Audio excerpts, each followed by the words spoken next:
And we're going to work our way down the coast here, and we're going to find the famous Jameson Middleton distillery there.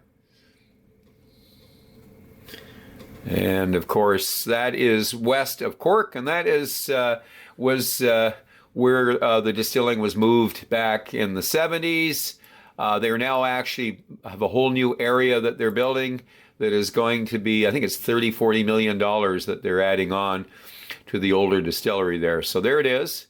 Jameson, the largest, we call it the Middleton Distillery, where your spot whiskeys, your green spot, your yellow spot, and your red spot is distilled. Your Redbreast, your 12, your 15 Redbreasts are distilled. You've got your Middleton whiskeys there as well. So they do another very popular whiskey is Redbreast. So Redbreast again, same distillery, Middleton, just north of Cork. This is again a single pot with a little bit of grain in it, finished in Oloroso casks, and 15 years old. Delightful whiskey, very highly acclaimed by the critics. Some claim this is the best Irish whiskey, period. That's all there is to it. So, but each to their own. And I do like this. It's one of my favorites, the 15 Redbreast. By the way, this was a Gilbey's whiskey originally. Gilby was a wine and whiskey merchant, and he would have this distilled at the Jameson Distillery on Bow Street in Dublin. And it was always a bit of a challenge because it wasn't his distillery, and this was his blend. And this came from his interest in bird watching. So if you look there, it shows the robin, and hence the name Redbreast. So let's get started on our Redbreast 15. This is single pot stilled, and so it is not like some of the Irish whiskies were column stilled, but this has this is from a pot still. And what are we missing? We're missing a glass. It always helps to have a glass. So there we are. Now I do have several other glasses that I use for Irish, because there's a tradition to use a Canadian Glencairn, which is a little bit fatter than this, and then I have the Trudeau glasses, but we'll do that another night with something else. So, Redbreast, I'll be honest with you, I was a Bushmill guy. I got into a little bit of Jameson's. I really did not know a lot about the Redbreast. I learned about it when I started getting into Scotch. Funny, eh? How you learn about Irish whiskies. So, anyways, the nose.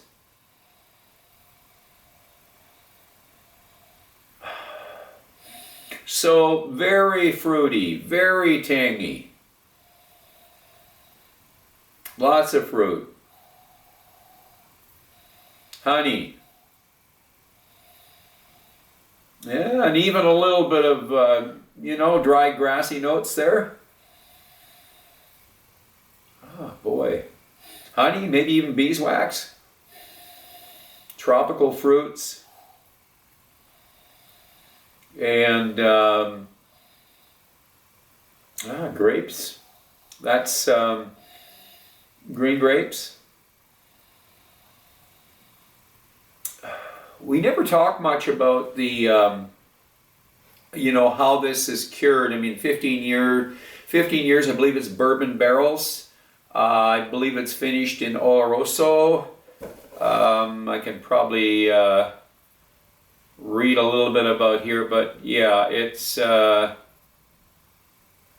pretty sure that it's finished in Oloroso. It's a single pot distilled Irish whiskey, but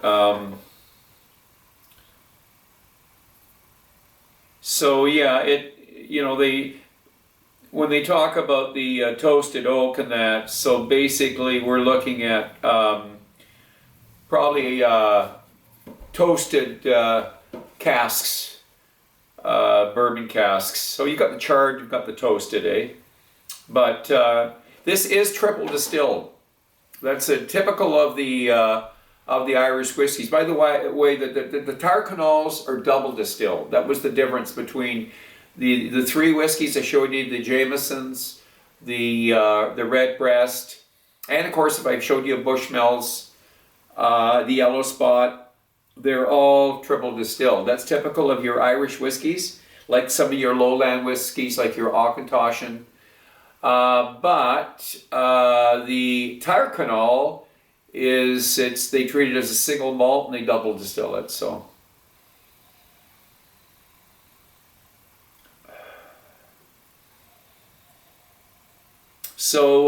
more tropical fruit. Very, very rich in the fruit notes here. So we're going to go after the palate. Sláinte.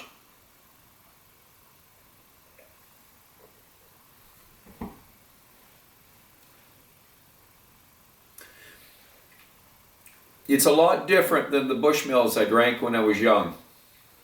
A lot different. A lot of sweetness. Certainly not as harsh. Quite a smooth drink. Now this, I didn't give you the ABV of this. I believe this is 46%, if I remember rightly. We'll have to take a look, and I'm positive it's 46. But yeah, it's 46%. So I believe the 12 is 40 or 43, if I remember rightly. I don't have a 12 right now, but I did have a 12 a while back. It's definitely quite a bit gentler than in terms of its ABV, so I think it's 40, possibly 43. But this is creamy, very creamy. Cooked fruits, stewed plums, stewed pears, peaches.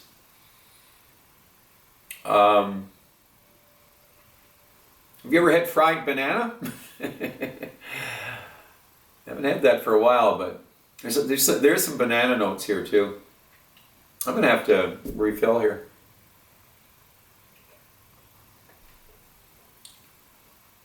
Here comes the orange.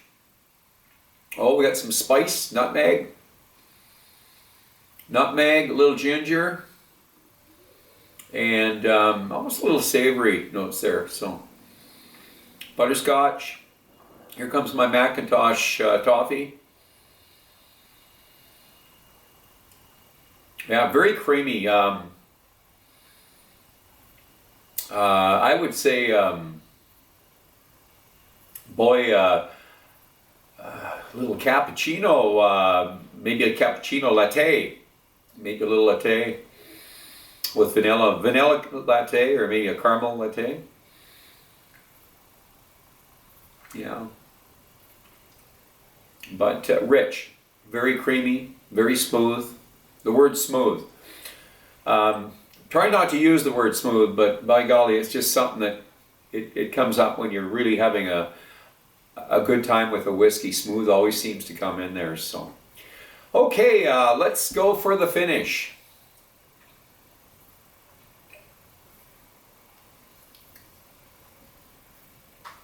Oh, we get a little minty stuff going on now.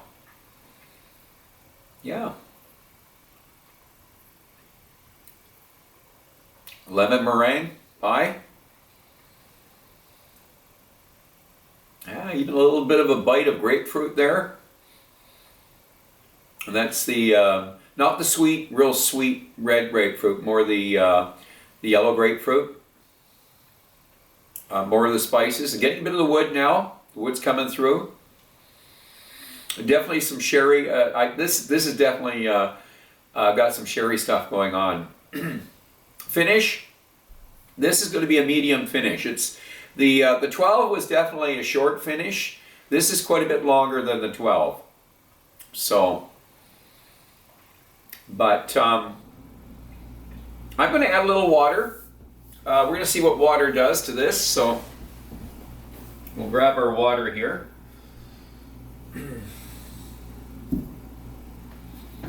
And sort of getting in the habit now of going through that process of throwing a few drops in, never a lot, just a wee bit.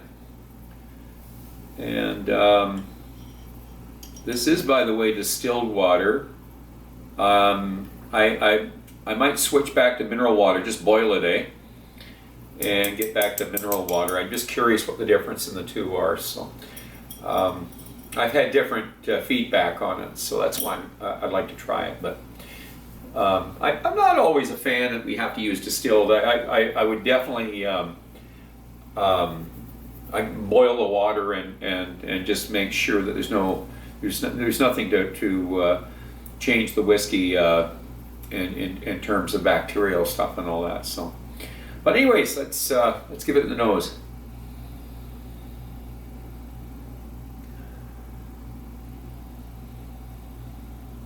Oh yeah. Back to the lemon custard or pardon me, lemon meringue pie. Tangy and fruity. Lots of stuff happening here. Yeah, not too much water, and that's the key. Don't put too much water in. There's that beeswax and the tropical fruits. Wow. Palate.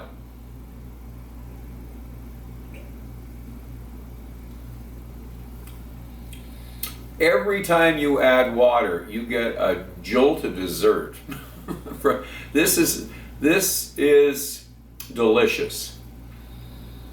Absolutely, and I only put a few drops of water in, so it's amazing. And I haven't destroyed any of the layers. I've got stewed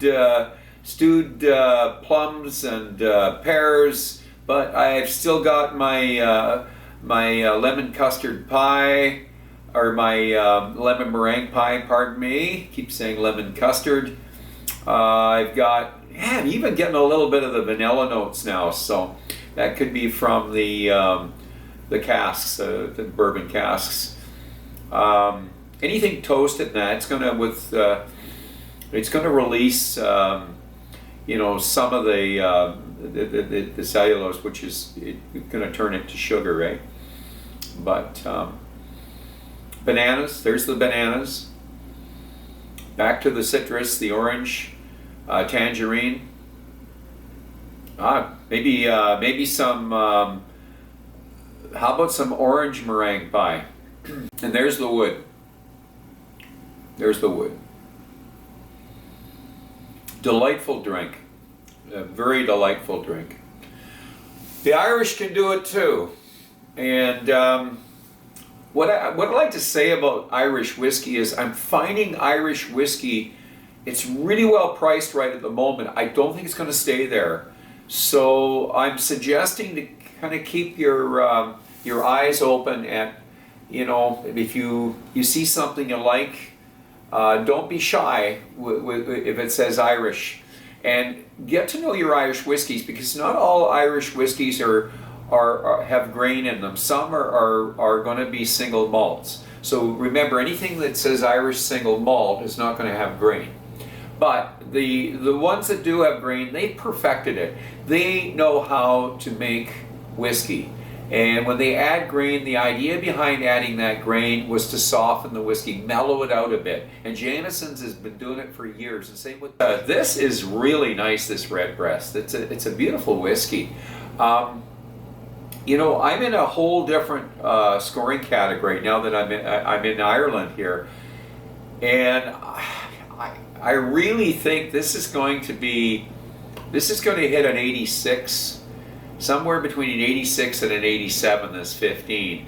I'd like to leave a little bit of room here, but at the same time, I'd like to respect what they're doing with this whiskey. They're making a really good whiskey, and there is other reviews I've read on this, and they do say that they've revived this whiskey, and it's like it used to be, because it did go to, it was mothballed for a while there, and now it's back, and it's stronger than ever. Same with Yellow Spot and Green Spot and the Red Spot, those whiskeys. Same with the Kilbeggan, and a lot of the other historic whiskeys in Ireland. We're going to see like I say, a revival of these whiskeys, and the Irish seem to be very focused on, they want to make a statement that we can make whiskey. And I'm going to ask you to drink wisely, drink intelligently. Until the next time,